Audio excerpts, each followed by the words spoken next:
Assalamu alaikum wa rahmatullahi wa barakatuh. Wa alaikum salam. It has to be stronger from you, doctor. Okay, thank you.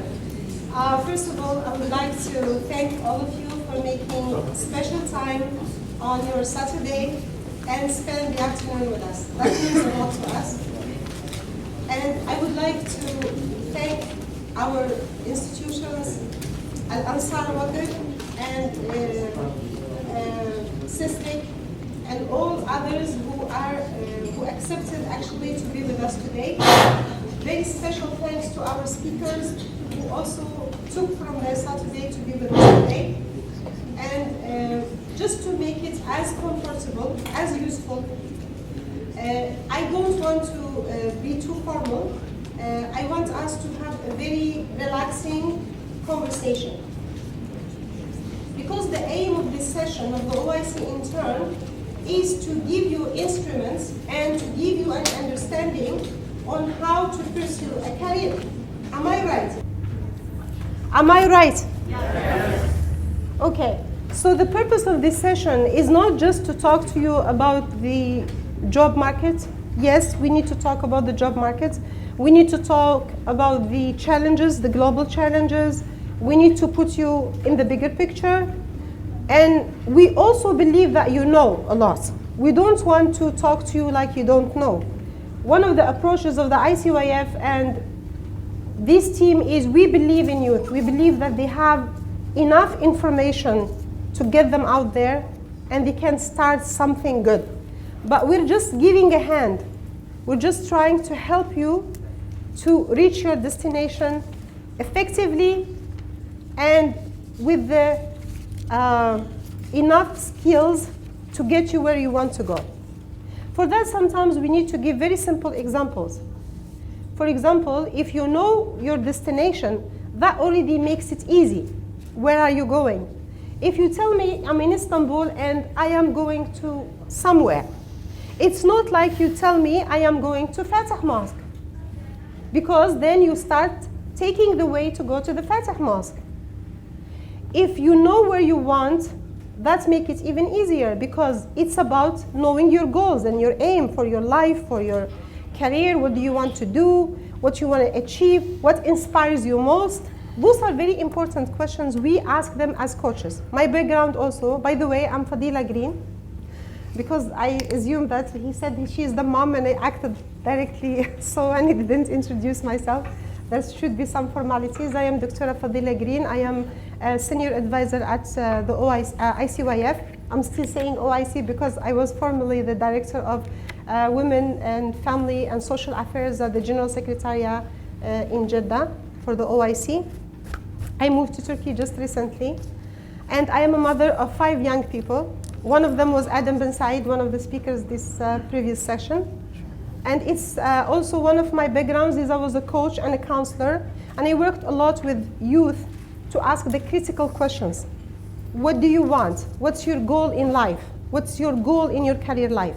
So those questions are not very comfortable for youth, by the way. They don't really like, to answer them, because between themselves, they sit and try to deal with it and they ignore it most of the time. That's what they told me. I am not judging. They told me that. So for that purpose, we will keep always asking the question, because the purpose is not getting the answer. The purpose is getting you to keep thinking and keep questioning yourself and keep repositioning yourself, or what do you want. For that purpose, we are having this session as the second session. The first one was a very successful session. It highlighted humanitarian aspects of the job or the career. It's brought to you a general framework on where you should be looking and what you should be expecting and how is it easy or difficult, and the competition out there. It's something that gave you some hints. But at this session, I wanted to have an introduction that, again, but I just want to revive it and make you think about it, that we are walking or running to the revolution technology and digital technology, or digital revolution. And as I'm following it myself from my perspective as someone who's strategizing for what else to do for youth or how to help youth to be employed in 2030, I see that there are almost 5,000 traditional jobs will disappear from the market. How many of you know this information? How many of you know what are the jobs that will disappear very soon?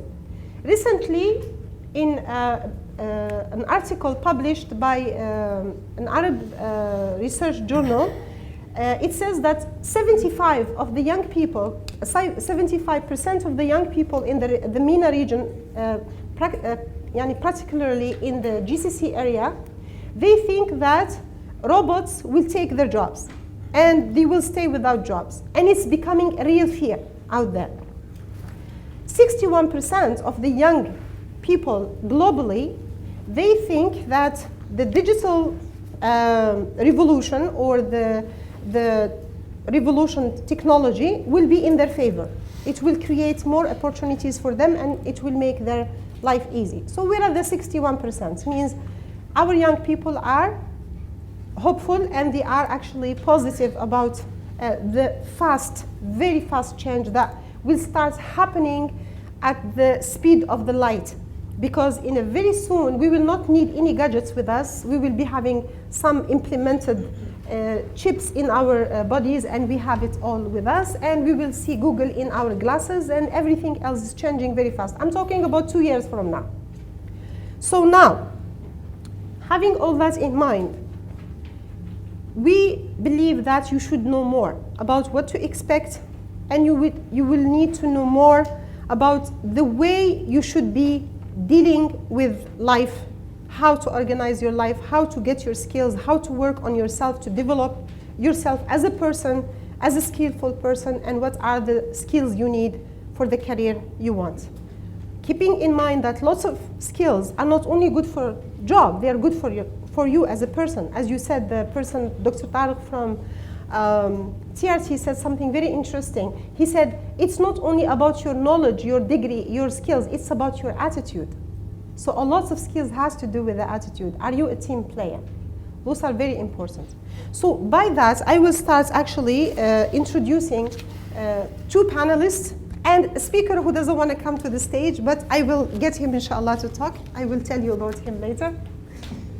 And first, I would like to introduce our good friend and sister, Dr. Selma Öztürk. She is one of the Turkish-German lawyers.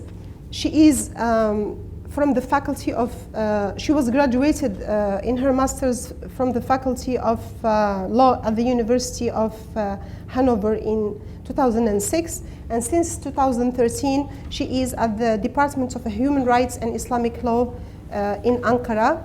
And she's lecturing in the international law and she covers the human rights aspect.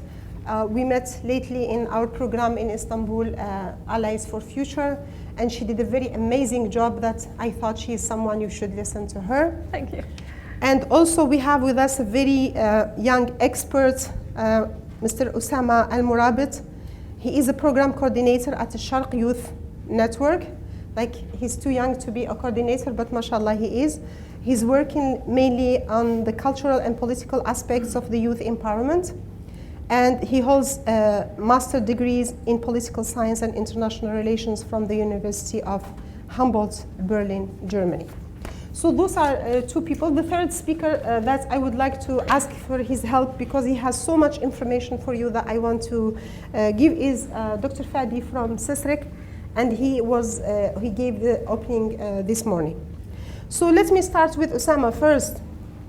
Osama, I don't know what you prepared to talk to us today, but I want you to touch the life of these young people and tell them exactly what they should know about how to go get a job, how to go and get it. You know, because some of them are dreaming it will come to them, or some of them are thinking, yani, I will get some good CV and get a job. So what's the reality about job hunting? Please. Bismillah ar-Rahman ar-Rahim. First of all, I would like to thank the organizers for their kind invitation. I am pretty happy to be here with you. Can you hear him? All of you? It's not clear? Yeah. Can you hear me now? So I said I'm very glad to be here with you all. You know, whenever I see a youth gathering, in general, I came to hear and not to present answers. Because I think one of the biggest problems that we are witnessing today, either in our region or in the world, is our lack of hearing each other. We need not to present concrete answers rather than to ask the right questions. And actually what I prepared for today is more what they should not forget, rather what they should have. And before answering your question, I was during the last days trying to follow up the consequences and the challenges after the decision of the American president, Mr. Trump, and his peace plan. And actually I was really seeing how with every event similar to what took place during the past days, this brings back the idea of our situation today, the situation of our Islamic world. How we are still unable to present solutions to defend our interests within a world that is more and more far from our interests and what we would like to see. And actually, this brings back a bad situation of the Islamic world today, either political. We are witnessing now in the Islamic world the emergence of failed states, dependent states, proxy wars, which leads to more and more instability in the region. And we are also witnessing cultural determinants of this failure, which are the inability to produce ideas, to produce thoughts that are able to bring answers to our challenges. And we are seeing how we are still suffering from a cultural dependence, cultural, let me say, colonization that leads to more and more an inability to present innovative ideas. So we have now an Islamic world which is still unable to present clear alternatives, clear answers to the challenges that is facing today. And that is why this reminds me of a famous quote of the Italian philosopher Antonio Gramsci, who said that the old world is dying and the new world struggles to be born. Now is the time of monsters. And actually, the monsters that we are facing today in our Islamic world are in need of real elites, of real youth that understand the challenges of their regions, of their countries, capable of presenting solutions and answering the challenges in order to overcome this chaos created by these monsters. And what I wanted to present today is an idea that our youth should not only be aware of the technical needed skills to overcome these challenges, but they have also to be aware of from where they come, for what reason they are living, and to what purpose they are working to achieve. What purpose they are working to achieve. And this is much related to the vision of this youth, the values that they are defending, and the goals that they want to achieve. And I wanted to say that as much as the youth are aware of their values, their history, are connected to their memories, they are able to present innovative solutions, they are able to overcome the obstacles that their countries are facing, and they are able to present the real answers to the challenges that they are facing today. And for my opinion, I think that there are three values that are fundamental for every youth that everyone should keep always in mind. And these three fundamental values are the ones who make the project successful, the initiatives more able to answer the challenges, etc. So starting from our experience in Al-Sharq Youth Forum, which is an international NGO, we found that these values are the ones that leads to more comprehensive and inclusive solutions.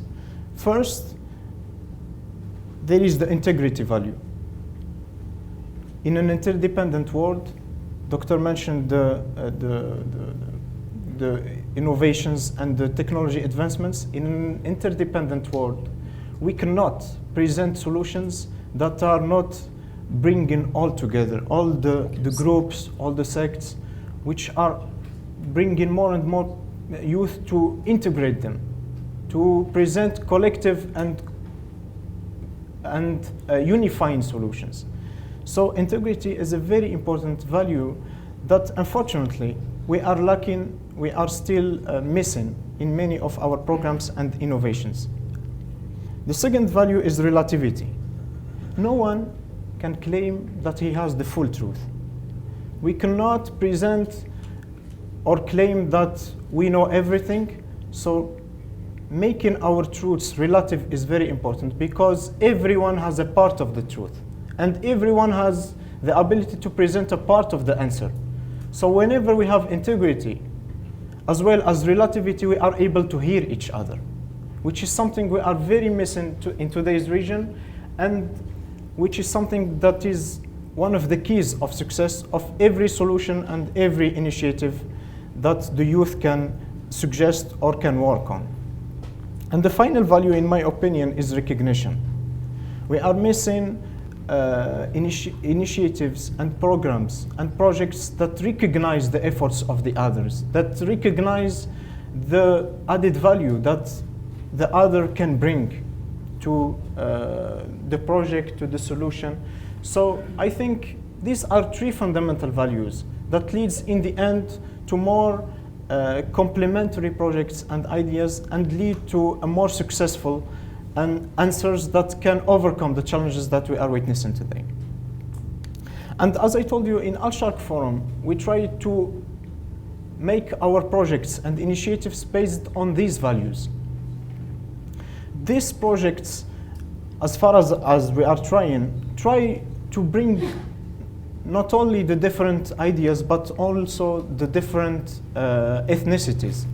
So I trying to work with Arabs, Iranians, Turks, and different ethnicities in the Islamic world because we think that everyone has an experience to share. We work with the different ideologies. No one can claim, as I told you, that he has the right political answer. So we try to make our programs more inclusive so that we cannot exclude any part of the society or any group active in the society. To conclude, I just want to mention something very important. Other than the values, we have to start knowing what are the needed ideas for our problems in the region. And here I make reference to the Algerian philosopher Malik bin Nabi, who talked about the poisoned ideas or the dead ideas, which are ideas or solutions that bring no alternative, that bring no concrete solution to our problems. So the more we are aware of from where we come, the more we are aware of the real challenges that our world is facing, we are able to present the real ideas that can overcome the challenges of the youth. And thank you. Thank you very much, Osama. Thank you very much, Osama, for this very brief but very concrete and focused presentation and reflection, if I would put it rightly. And I thank you more for bringing the elements of the values into the middle of this conversation, because it's an added value and it's something that's distinguishes you and makes you stand out. Because as Muslim youth, the Islamic values and the element of the values is very, very important in your ecosystem. It actually brings into your life the system, the support, and also the cooperation. And that's why one of the most important values of the ICYF is, first actually values of our internal strategy is cooperation. How to make youth understand and practice cooperation. Cooperation among you and cooperation with the others, and that exactly goes with 3 elements that you brought in: inclusiveness, integrity, and recognition. And those are very important parts of the understanding of young people who want to survive the new age, because you cannot claim to be alone in a globe that is so connected and interconnected. Alhamdulillah, in the OIC geography, that's provided. So I look at you right now, I can say almost each and every one of you is from a different place. But what brought you together is a lot. There's so much you share together. There's so much that connects you together. There's so much that you will be able to share and work on in your future. So we are actually a blessed societies, blessed ummah, having so much diversity in culture, in history, in golden treasure of wisdom that is out there for you to discover and uncover as young people. So you're not starting from zero, you have a lot in your hand, and it's just a matter of how to make use of it. And some of it, also when he brought up the Algerian philosopher Malik bin Nabi, and I'm sure many of you are aware of this philosopher, and he spoke about the dead ideas, but also he spoke about something very important, which is the efficiency, al-fa'aliyah. And the youth of nowadays are really have no choice but to be efficient, because there is no time or there is no space for those who are not efficient. Because what makes you come to the front is not only your degree, or it's nothing to do with how you look, or it's how much you have followers on social media, or how many beautiful pictures you have with some big personalities. Actually, it will, and you stand out for your skills, for who you are, what you can do, and what you can contribute. So those are difficult questions. I will take them and go to my friend Dr. Salma and ask her, what do you have for our young people today? Okay, thanks a lot. I'm a little bit tired because I just arrived from Ankara. It's not very far away, but if you have 2 little daughters at home, it is really. So I thought about the subject. What can I tell you? What is interesting? What would be interesting for you? And then I decided to tell you something about my own story. Not because that I'm so an interest person, because it is a very good example for this target determination and career management in Turkey. So before starting with this, I want to emphasize a very important issue. All of us sitting in this room, as a Muslim person or Muslim people, we all believe that everything happens with the will of Allah Ta'ala. This is so important for us. And when we know, and we all know that He, with His Fajr of Al-Jami, brings us all together here in this room. And when we believe in this very, very deep, we know that everybody has his own path and everybody has his own way to live in the limit which Allah gives us in this world. So this is a very good requirement. And when we believe in this very well and very deep, then we accept sometimes something would not happen, or when we have no success. And on the other hand, when we are in a completely different place, we believe also that Allah knows why this is good for us, or sometimes not. So, yeah, my name is Selma Sirpinar, and now I want to tell you something about me, about my own target. And sometimes it happens what you don't believe some years before, and you are now here and sitting and sharing these experiences with you all.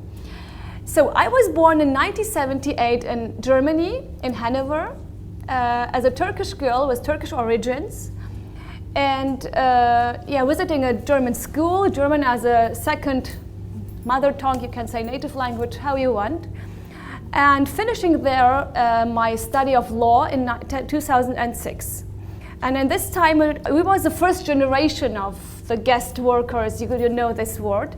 My mother didn't work, my father was a worker, and we were the first generation who visited university, who passed the university doors, especially when you have a headscarf, then you were asking if you have, what you search here, and it's the wrong place for you. You all know this. and especially the Islamophobia which is rising.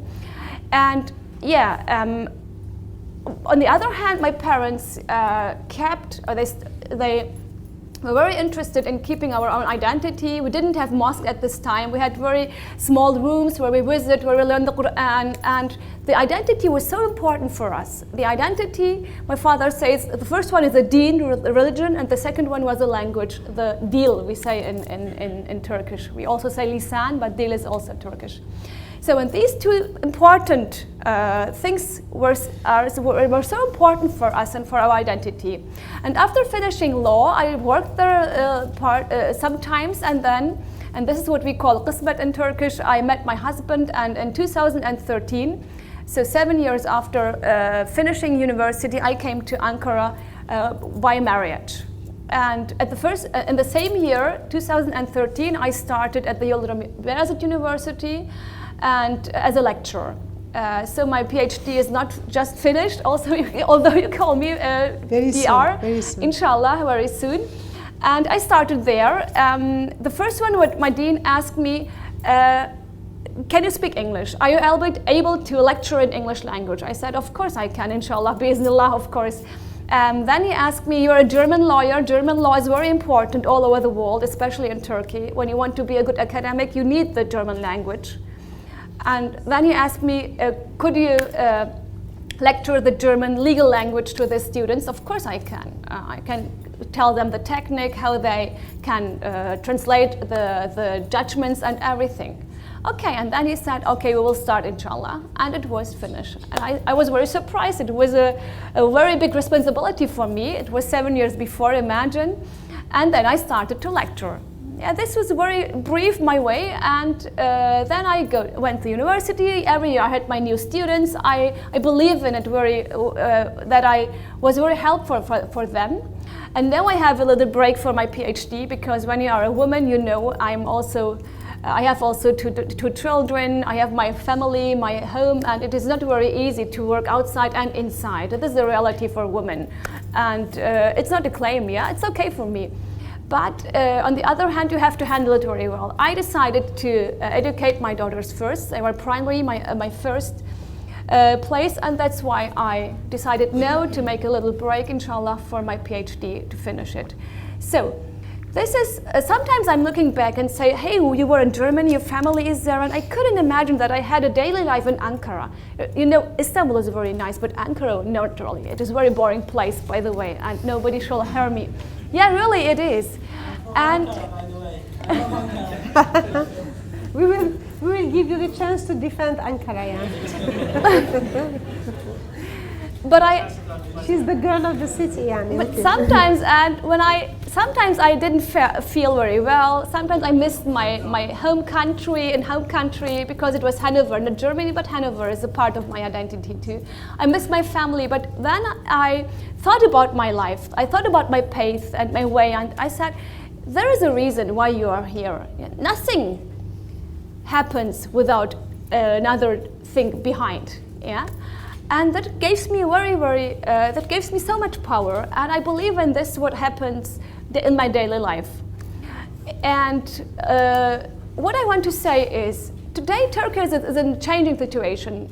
A few years before, you couldn't imagine that we are sitting here together, that we are an international country as Turkey, because I know the Turkey from 20 years before or 30 years before when I was a child, yeah? And now we are in the international league, I think. We are in the international level, and we can meet here in Istanbul, coming together, so many different people from different countries, different language, but only one thing, and this is Tawheed brings us all together. And I believe that you all have your own skills and abilities which Allah gives to you as a gift. What is our duty is to find this out. Everybody has to pass time with himself or herself.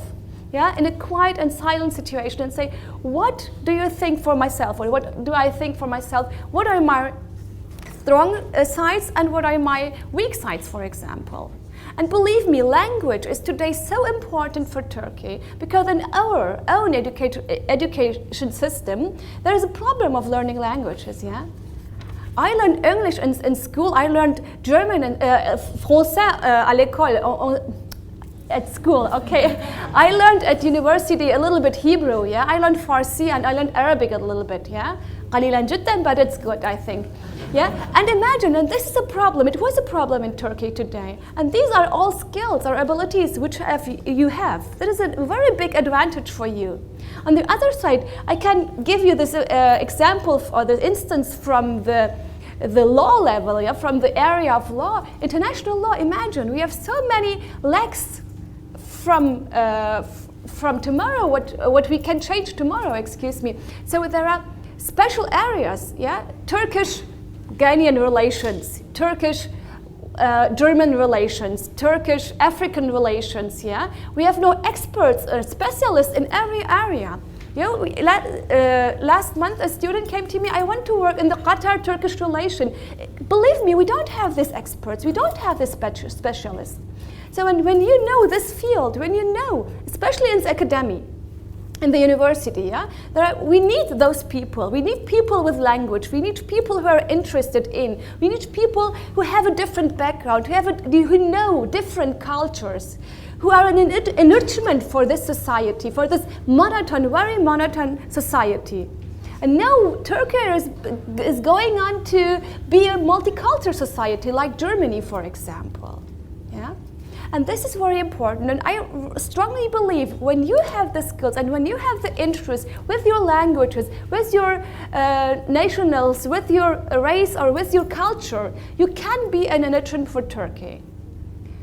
Yeah, it was also only for me. I had this experience. I love it, but I also care to have my life also in Germany. Next week, inshallah, I will go again to Germany. And this is very good. You can observe different things which people from inside are not able to see. You can compare, and comparison is a very, very good enrichment for Turkey. Because people who live here, they have their daily life. They are not able to compare. How could you compare when you don't know the other side? But you all, sitting here in this room, you are able to compare Istanbul or Turkey with your home country, with your home city. And when you learn Turkish, you can say, oh, this is the same in my language, yeah? It is similar, it is different, or something like this. Or when you look to a Turkish word, you can find the roots, the Arabic roots or the Farsi roots, or so many important examples which I can give you. So, sum up, and I don't want to talk more. I think for the first, for the introduction, it is enough to say, if you really have the interest to be in Turkey, and this is my subject for today, you know, you have the possibility, and I believe that there are many challenges and many possibilities, many opportunities where you can go and where you can work if you really want and if you're really interested in. Okay, I think it's enough for the first step. Thank you very much, Salma. That was really inspiring story, I hope, for so many of our interns today, and especially for the girls. Because yes, Salma, intentionally or not intentionally, brought an issue that is dear to my heart. That's the issue of the gender and the family when you are trying to pursue a career. So she, as you see in her story, started a student, and then she starts becoming a wife, and then she's a mother, and she's doing her PhD, and she's looking to the career of her future, but also she's looking back to the balance of the family, and the family comes first, and those issues that we as mothers, we as ladies have to go through it, and many of you have the fear. And I actually wanted to address it from that perspective, because so many girls talk to me about having a fear even to get married in the first place, because I am not established yet. So what if I get married and I lose it? Or what if I get a child and then I have to take care of the child, and then the system will not recognize the years I take for my child? And those are challenges actually facing so many of our girls, despite their talents and despite their skills and despite all their big dreams, and they have this fear. And I want to tell you here, as a mother, alhamdulillah, who accomplished with my family, with my career, and with Dr. Salma also here as an example, and many others you can find out there, that it's possible. It's just a matter of balancing and being effective, because it's actually give you more motivation to keep going and to be successful. Sometimes we get success for ourselves. Sometimes you have to be successful to give an example to your own children. And that's another aspect of how you look. Yani, you don't want to say to your daughter what a woman you want her to be. You better set an example for her what a type of woman she is going to look up to, and you are her mother. She is going to follow your path. So you need to succeed for her.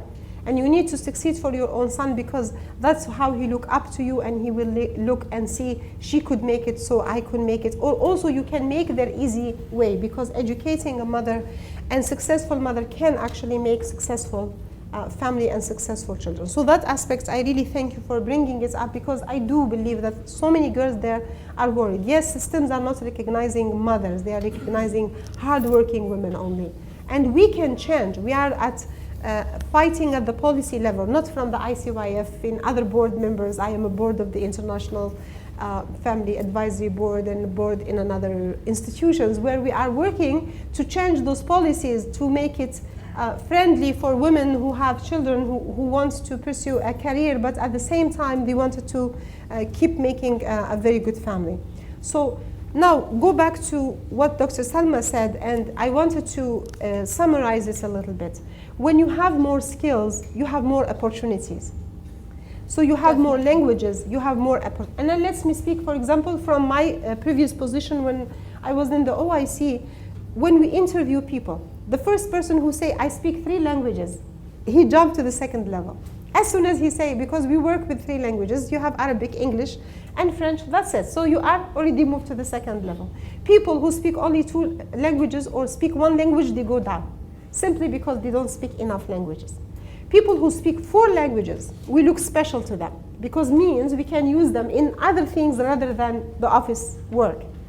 And this is just about the language. Now you have people who are good at planning. Wow, we need these people all the time, in all departments, in all faculties, in everywhere you go. You are a person who know how to do the planning, or you have some computer programs that programming or something like that, that actually makes your rank go a little bit up. So now let me share with you also some interviews we make with interns or employees. When you make interns, interviews with interns, we look to the motivation level. We look to how the general knowledge and how ambitious and how understanding are they to the world around them, how aware they are. And when the person seems very limited and he's speaking about very little things, yani, we don't think that he can help us and we cannot help him. I mean, we're just being very pragmatic and sincere with you, because we don't want to tell you pinkish things. We want to tell you reality. Out there, you need to go to apply for internship. Internship opens the door for you to get a job. So if you wanted to know from the early beginning, people are looking for effective people, knowledgeable people, people who read a lot. You read means you are keeping up with the learning. Means your school years will finish, but your learning process will continue.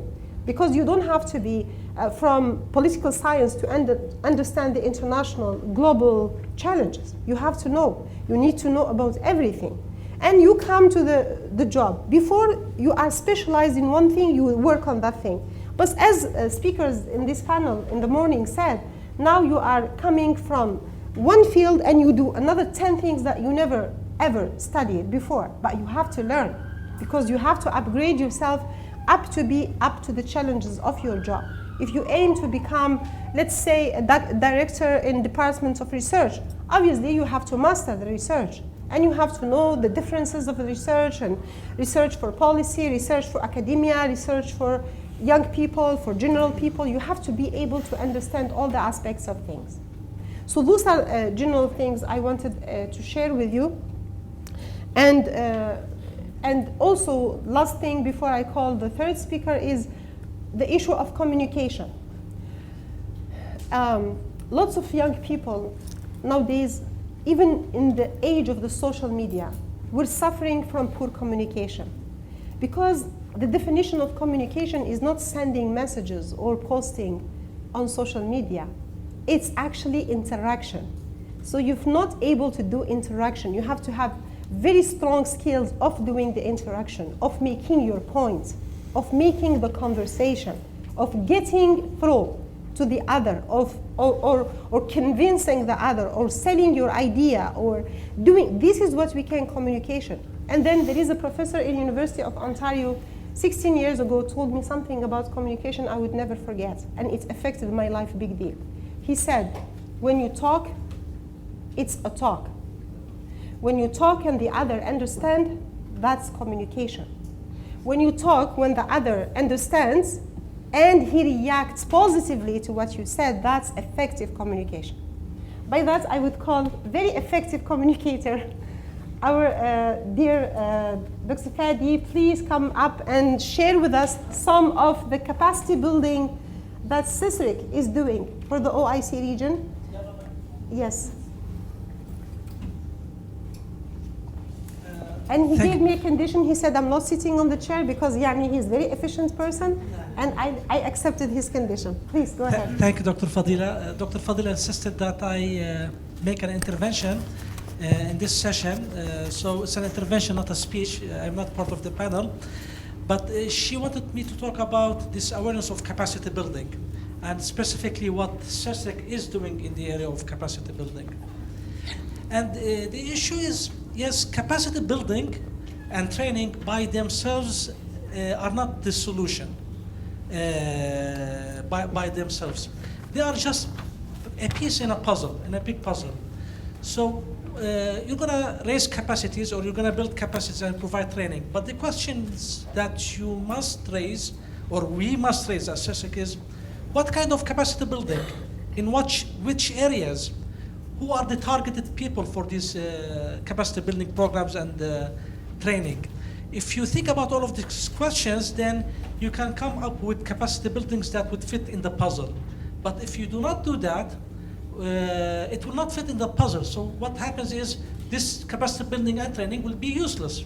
Actually, we'll be spending a lot of resources on doing that, but not with a clear and positive output.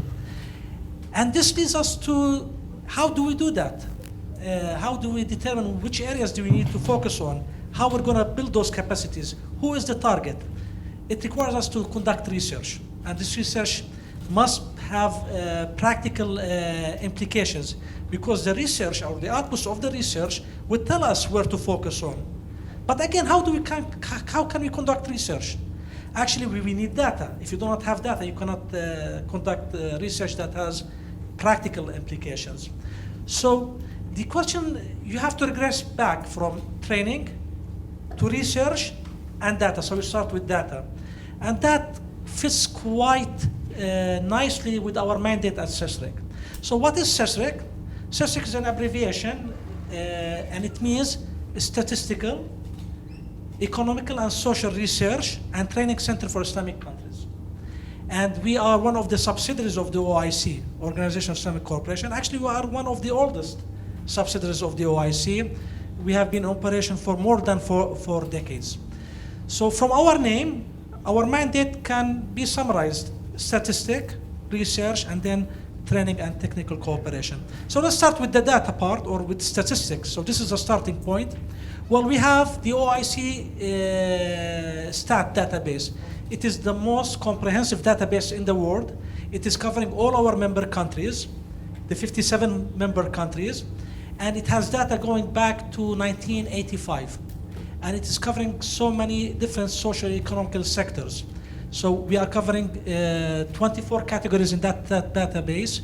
We have 780 indicators. And under youth, we have a category which is youth, and we have 15 indicators. So, and this database is open to anybody, and it has a wealth of information, and we keep this database updated. So we start with this data, which is statistics, and then we move to our research. So what we do in research, actually we do mainly two types of research. So the OIC as an organization, they have ministerial conferences in every sector that you can imagine, and we provide the background documents and the technical reports to those ministerial conferences. And also we develop strategies for the OIC. So by doing our research, we have a very distinctive approach.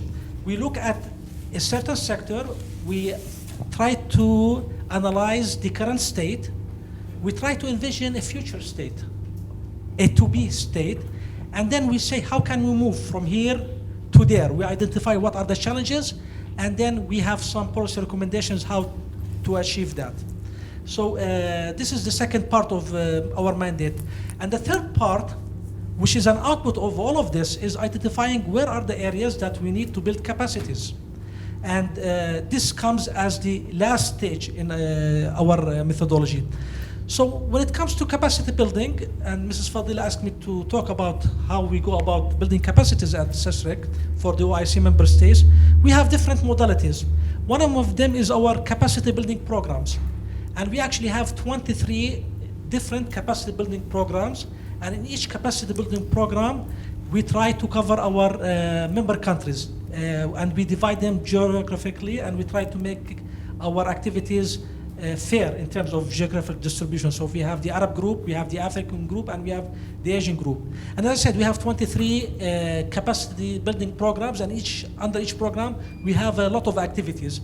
And some of examples of our capacity building programs out of those 23, I can mention, like we have a capacity building program for water, for agriculture, for environment, for railroads, for central banks, for health, for urbanization, for tourism, and the list goes on.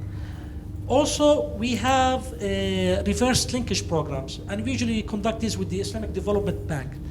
So some of our member countries, they have experience in a specific area, and this experience can be transferred to another country. For example, Malaysia, they are very good in occupational health and safety.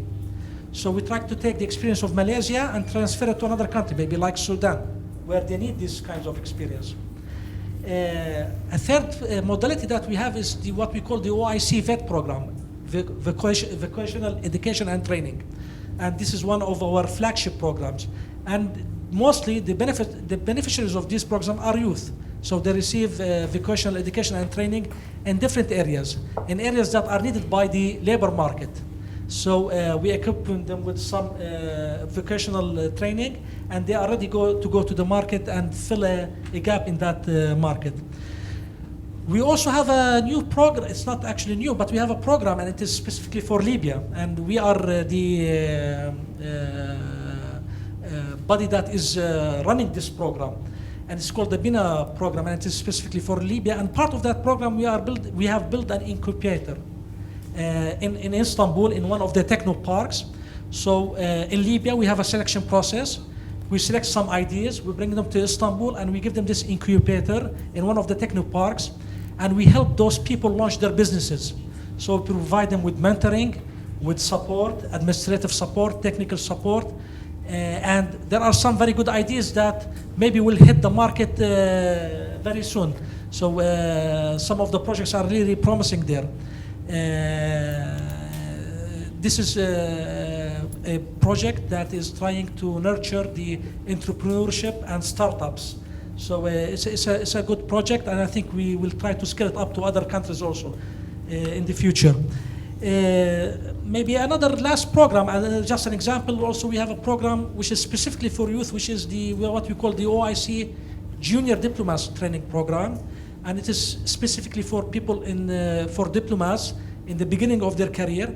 So we offer them training in different issues that are of interest to the OIC diplomatic community.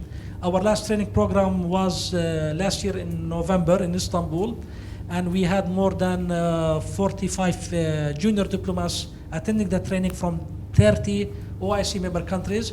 And we brought in some very well-known and renowned experts from around the world, from Japan, from the United States, and from different OIC member countries to provide the training. And the training was on conflict resolution and mediation. And this is an ongoing program there.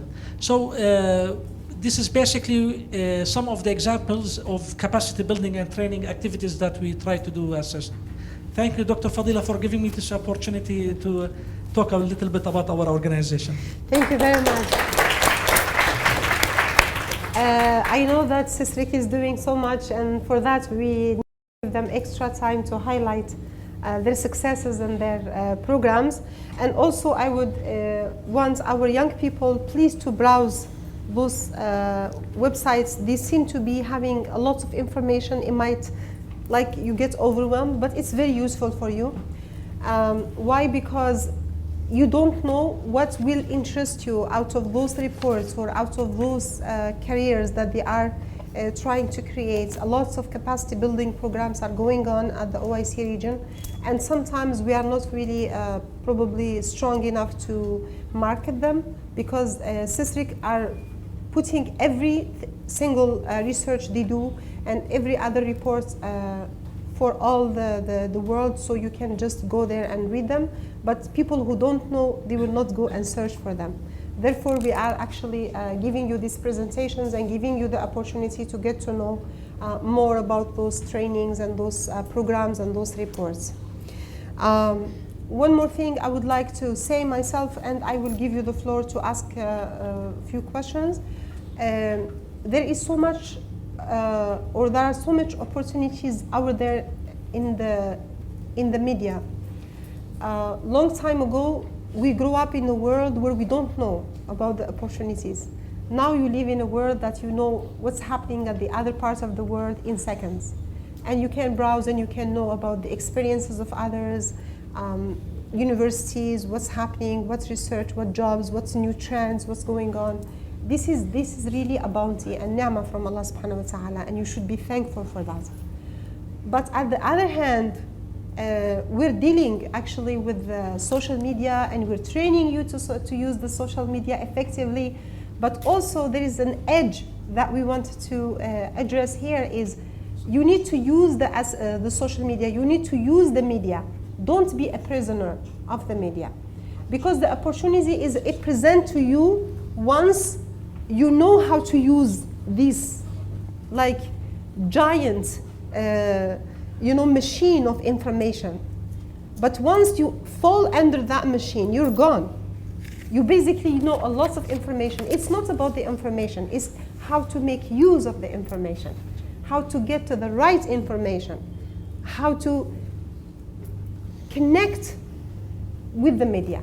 Not to be under the rubble of the media, because so many people are spending 10 hours, 8 hours. Your phones can tell you how many hours you spent on social media, while you can read 100 pages a day, and it will increase your level of intellect and your knowledge about any subject. So if a person reads 100 pages a day, he is totally going to be a different person, and he's going to be someone to be successful in the future. But if you spend long hours wasting your time, so your time is your asset and it's your treasure, and you need to know how to use it perfectly. So let's try to wrap up this session by taking a few questions. But before I give the questions, please be focused and ask questions that you think that will benefit you. You know, even in Islamic values, we have something called السؤال المثمر, or the question that brings benefit. العلم النافع. You know, don't ask questions just for the questions. Or, for example, I heard some questions to do with why did we don't have Syria as a member state.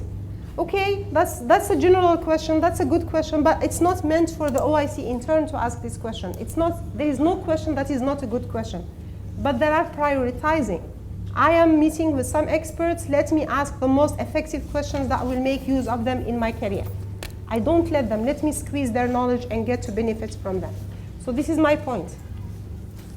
Yes, so we have only 5 minutes to wrap up, because Ms. Amal is the boss here about the time. I will respect her, so take 3 questions only. 1, I will point to the questions, and then 2, yourself, 2.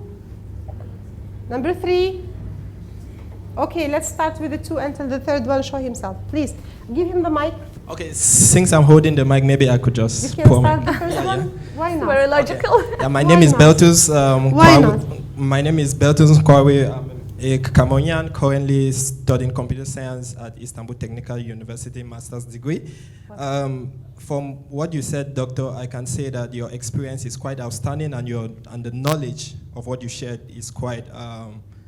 I think I learned so much from it. However, I would like to know, like, from your experience till today, what is the one thing that you can tell every youth sitting here to do that can get them closer to their objectives, that can get them like one step forward to becoming who you are today, especially the ladies, because I know many of them would like to follow your footsteps. But for me, I would like to know from your experience, what is the one thing that... That's a difficult question. The most difficult question. Go ahead. Second one. Thank you.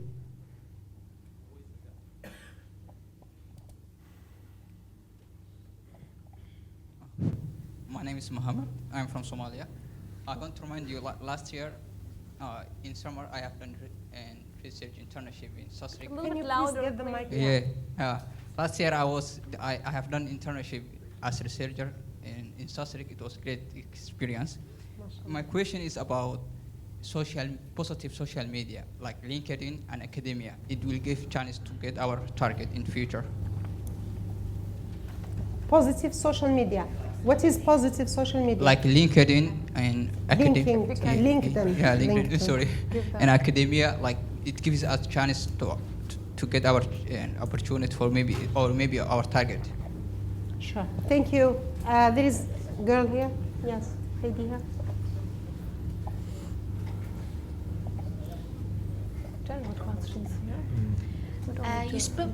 You spoke about the family for the women who are making families and work at the same time. So sometimes I think that making good job first, then maybe making family after some time longer. So what is your opinion about that? So my question is making family fast is a good thing, or maybe postpone this idea for somehow time and those things?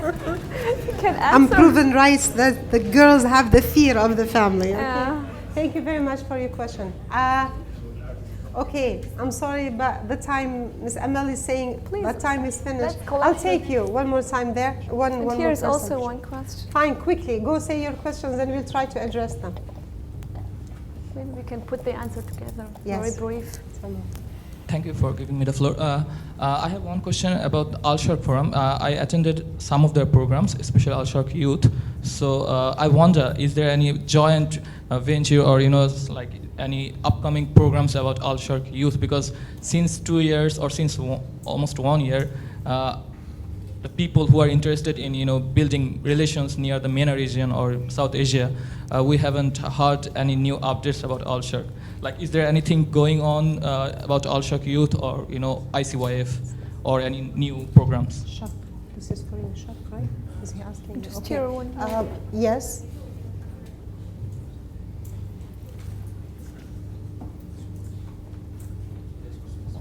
And let me introduce myself. I'm preparing for master. Loud, please. I'm preparing for Master of International Relations, International Trade of University of Commerce in Istanbul. I'm thanking for the panelists and the other participants who are today to come here. It's a great pleasure for me to come here. And my question is, we are talking about the challenge for the youth. Also, we know the situation of Islamic now. Today we are existing a lot of obstacles in the Muslim community around the world. And our situation is like when the days are dark, friends are few. It's like when the days are dark, friends are few. Thus, I mean, we have a lot of obstacles, so we have to make a relative of ethnicity of Muslim. My question is, my brother mentioned that be still into the Middle East. I don't want to talk about that, but I want to go down. We mentioned there is it was a challenge for the Muslim community in that deal, but they are planning in earlier. So my question is, I am asking for the OIC, have you planned in a clear approaches towards the hand up of the Muslim youth? Okay, thank you. First, let me start with Osama to address what was to you. You will also. His question, the last question. He is talking something in general about planning for the youth and taking in consideration the challenges. Am I right? Bismillahirrahmanirrahim. Thank you so much for your questions. To answer the first question about Al-Sharq Forum, indeed there are many programs coming on. We opened our new office in Malaysia just to pay particular attention to the region of East Asia, because we believe that when we talk about the Islamic world, this is a very important region, that their problems need to be adopted and their youth need to be included. So there are many programs coming on, and we will be very glad to have you with us. Regarding the question about the Islamic region, as I told you, I don't like to give ready answers, because I believe that the youth have together to discover what are the real problematics. And only through that they can propose the right solutions. My only advice is that youth have to be very active in studying, in learning about their countries, the challenges that they are facing, because only the youth can propose the right solutions, because it's the time of the youth, and they are the future. Thank you very much. Thank you. Thank you. Dr. Salma? Okay, I don't remember the question, but directly I remember yours, yes, and yes. I think I have to answer. Yeah, it is a very personal question, you know, and I only can give you a personal answer. It depends on your own life, it depends on your own decision, and I also believe when the right husband is coming and when he stands in front of the door, you will never say no, stay here and I come after 5 years, I have to finish my PhD. Yeah, it was the same with me, but by the way, I married was 34 years old. I wasn't very young. And when Allah's will is that you get some daughters or children, then you will. And if God says that you have to marry, or everything will happen. I believe in this so much, because I feel it in my whole life. With all my decisions I had, with all the things which passed away, and I thought, why this does not happen? I couldn't find the answer as a human being. But later in the time, when I look back, I thought, this was the reason why. And I think we have to believe in God. We have to believe in Allah very, very deep, without any question. So, and it is not an exclusive situation. It is not the answer, husband, family, or career. You can put both together. So in academia, there's the advantage that you don't have to work from 8 to 7 or 8 to 6. For me, it was so, sometimes I put my daughter with me. She slept in the room, and I go downstairs, I hold my lecture 1.5 hours, and I come back and she just slept. Yeah? And she didn't feel the absence of mom, for example. Yeah, and it was, academia and school is a very good job for a woman, by the way. I believe in it, because you have only your responsibility. You can work at home, you can prepare your lecture at home, you don't have to go there. And sometimes I only work 2 days a week, or sometimes 2 hours, and it was for me. But you need a very good dean for this, yeah? A person who understands you, and it's a special situation. A woman this is very important. And on the other hand, I can't give you a general formula for this. Make this or make those. But in general, what I can definitely say is it is possible. You can make everything together when you take it, when you organize your life very well, when you put times, when you don't waste your time, like Fadela says, for example. Yeah, I think we don't need many time to sleep. Yeah, we don't need 10 hours a day. Yeah, we can sleep later in general, but today now we have different and more important things to do.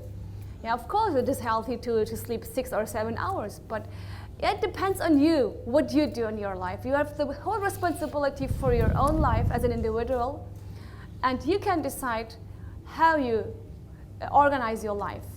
Even with husband, it is possible when you have also a good husband who recognize it and who accept your situation, who support and provide you in your life. This is also very important. And the other thing, I always feel the help of Allah with me, and this is also very important. You have to trust to Him, and then you have the answers coming step by step back to you, I think. Yeah. Thank you very much. Yani, I think she said it all. There is no need for me to say more, but I might just say something very little about that as to support what she said. It's not about planning and timing. It's about when the companion of your life is at the door that you need to go in this life companionship, and it will help you to overcome all the life challenges. Instead of doing it alone, you have a companion to do it with you. That's the concept. That's the general concept of companionship. Because lots of people look to marriage as a burden, or the children as a burden, but it's not like that. Yani, personally, I pursued all my studies when I was a mother and a wife, most of it, yani, more than 50% of it. But it was never an obstacle. I took the opportunity when my children read, we read together. When we play together. When we rest together. And that was challenging, but I enjoyed the big, adventure as a mother and as someone struggling to keep doing what I have to do and reaching out to my goals. But it's a beautiful thing later on to feel in your life. So we should get to learn about life, about how to have a life, not only a career. So this is, it comes out to that.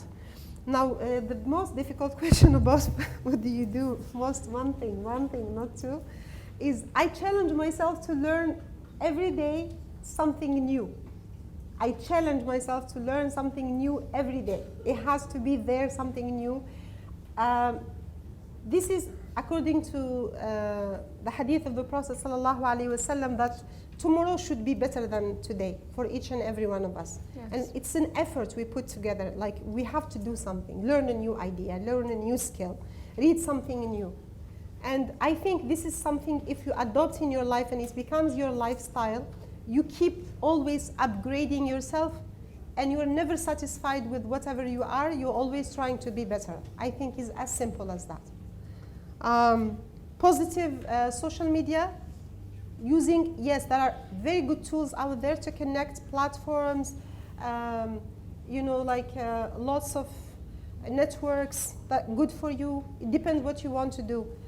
But LinkedIn, for example, for academicians, personally, I make use of it because I know the people who are doing the same research like me, and I got lots of citations because I put my profile on LinkedIn.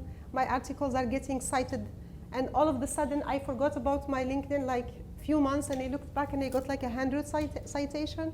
So that's a good thing, You should be using the media platforms to network, and it's making our life easier, actually. Young people, you should really learn how to use those platforms. What are we planning? Actually, myself and my colleagues from the OIC, we have been working on the OIC Youth Strategy for many years. And I witnessed that this strategy was cooked on a very low heat. It was cooked beautifully with lots of experts, lots of involvement, lots of research from SESRIC, lots of experts coming from the government sitting and trying to prioritize what matters first for the young people in the OIC region. And this document is very, very instrumental, and it's very important that every young person should know and should read as much as they should read and know about the SESRIC and the OIC Youth Report. Please give it a look. In ICYF, if I may speak about this organization, the first thing that we started with, new president was elected, I joined in a few months. We have been really working on a strategic plan. And our priorities are youth capacity building in less developed countries, maximizing the benefit and the impact, increasing the trainings, trying to really give youth opportunities and developing the existing programs, variety of programs from cultural to social to economic to political to learning to building the capacity even to on Islamophobia. We created a program where we wanted to build the capacity of activists and organizations who are active in this field. In diplomacy, giving you who do not graduate from diplomatic schools the knowledge to become experts also in diplomacy, and maybe that will lead you in your future to pursue a career in this field. So this is generally what ICYF is doing, and lots of you are followers of ICYF, and you are followers of OIC programs, and I hope, inshallah, you will make the best out of it. That was a session that was just to give you some ideas on what to do and how to prepare better for your future. We wish we could give you better if we had more time. I would like to thank Dr. Salma again, because she's a doctor. She just needs to defend her PhD, but she is a doctor in my eyes. Thank you very much, Dr. Salma, for your, I really appreciate you make the time to come from Ankara. Thank you very much, Osama, and we wish you, inshallah, the best, and we wish you to lead the Sharq very soon and make the whole Sharq shiny with the young contributions. Thank you very much, all our guests, and thank you especially our wonderful young people for listening to us and for your questions, for your wonderful presence. Wassalamu alaikum wa rahmatullahi wa barakatuh.